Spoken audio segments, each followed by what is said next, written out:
Testing. Here we go. Here we go. Here we go. Here we go. Stop jiggling that freaking camera. All right. Now you can see me. Well, I know you thought I wasn't going to do one, but I finally had some time. I just have to say, Du Bois, you are human after all. Well, sort of human. You still put up 171 points. You are still freaking crazy amazing. However, if that's what it takes to beat you, then that's what Factory of Sadness will do, as he puts up 179 and beats his old neighbor, who kicked him out of Hawaii. Said, get the heck out of here. You're no good here. I'm better than you now. So, Du Bois, you lost, scoring 171.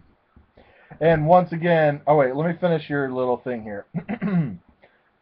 Andrew Luck's 42 points. Arian Foster's 44 points. Who else was awesome? And the rest were just average and good. All for nothing! Miami's 25 defensive points. And Rob Gronkowski's 42 points. Bam! Take that, sucker. And once again, I'm telling you, I don't know what it is. I am just one lucky guy in this league so far.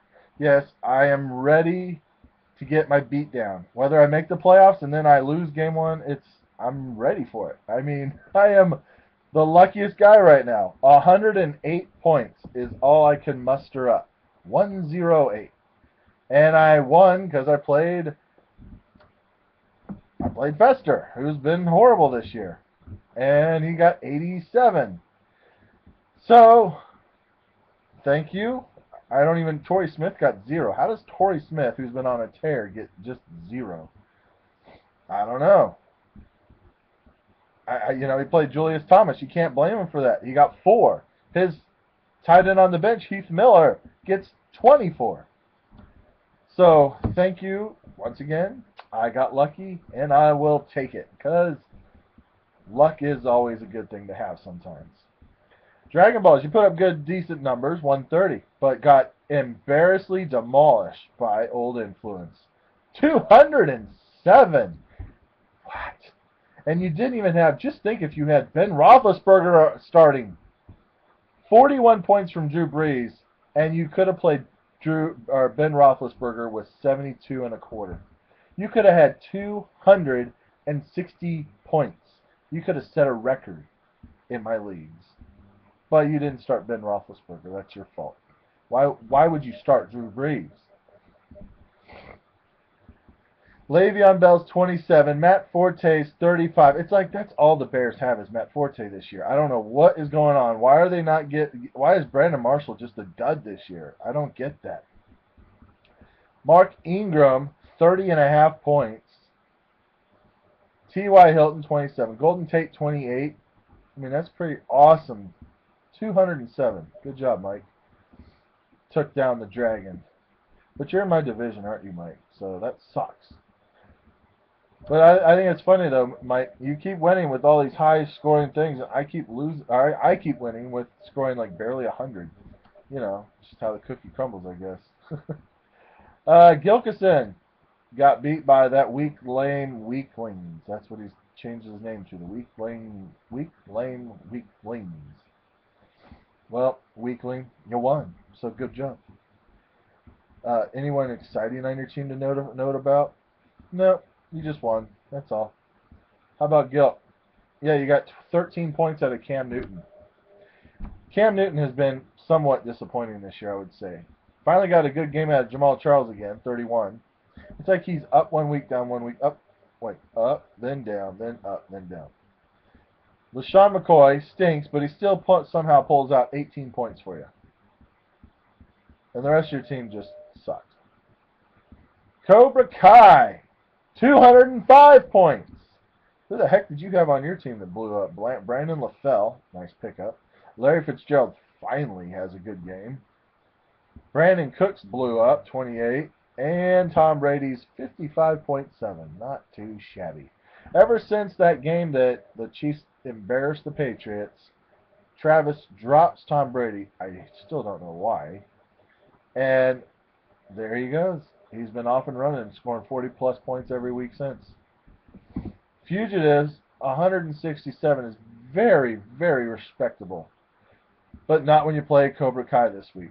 That just sucks. All it does is give you more points and an L on your roster. Or record, whatever. I mean, you even had Alfred Morris finally get you points. Jeremy Macklin blew up with 43. That ain't going to happen again. Alright, what else? TD Racing is, I mean, this is, you're actually staying, you're staying on the course. You're not getting off course going downhill this year. You're actually staying strong, and you beat Clinton Dix Lewinsky, a.k.a. Mark Winslow.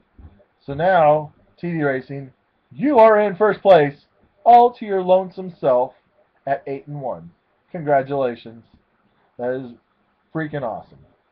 And Du Bois is sitting in behind him, one game back, with the most points in the league, by the way. Yep, we do know that. Factory of Sadness, he's in first place and gained a 3-game cushion since everyone in his division lost. Everyone in his division lost but him. So he just gained a 3-game cushion on every team in his league. Must be nice. I won somehow again, but everyone in my team division won. So I didn't gain any cushion. Just stayed the par for the course. How annoying. I would say, we got 5 games left. So this is now starting to become where people get, like, clinched to the toilet bowl soon. If not, I think maybe Gilkison might have already done that. Maybe. Oh, no, not quite yet. Maybe this week. Trade deadline is very close. Oh, yeah, I already talked about that. Yeah, trade deadline is very close, guys. We got, what do we got? 2.5 weeks till trade deadline. Is that right? 1, 2. I believe 2.5 weeks till trade deadline.